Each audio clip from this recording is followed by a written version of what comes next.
This money is all mine. You won't touch a single dollar. The words cut straight through his wife's heart. But what Jack didn't know was just a few months later, he wouldn't be able to say a single word in his defense. This happened in Chicago inside a completely ordinary marriage. Jack and Emma lived paycheck to paycheck, counting every dollar, stressed over the mortgage, the bills, and survival. Until one day, passing a small lottery shop on the corner, Emma whispered a quiet prayer, "God, please help me." She walked in and bought a lottery ticket for $5. That night, they sat at the kitchen table, holding their breath as the numbers were announced. When the host said, $50 million, the air exploded. They hugged each other, crying and laughing at the same time. Emma's voice trembled. "We don't have to worry about the mortgage anymore. This is our new life." But in that exact moment, Jack's expression changed. He slowly pulled away, a strange smile curling on his face. He grabbed the ticket, clenched it in his fist, and growled, "Listen carefully.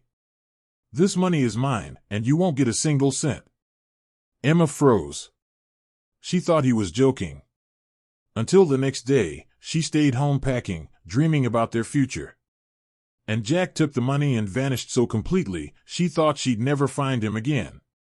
A few months later, Jack bought a mansion in a remote city. Every night was the same. Bright lights, alcohol, women, and people whose names he couldn't remember. Money became his only rule. What he didn't realize was half of it was already gone.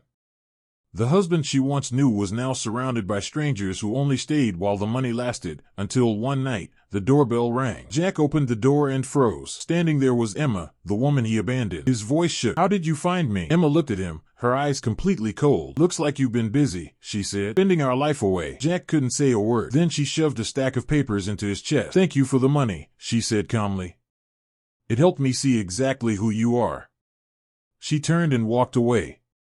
Jack looked down and opened the documents. Every line hit like a hammer. Accounts frozen, property seized, all assets under investigation. Only then did he understand Emma had already handed every piece of evidence to a lawyer. The lottery winnings were marital property. Overnight, the money was gone. The friends disappeared. The women vanished. Months later, Jack sat alone in an empty rental room, watching his life get erased piece by piece. And Emma, with the half that legally belonged to her, started over. Because money doesn't change people. It exposes them. And greed always comes with a bill. If you were Emma, would you forgive him?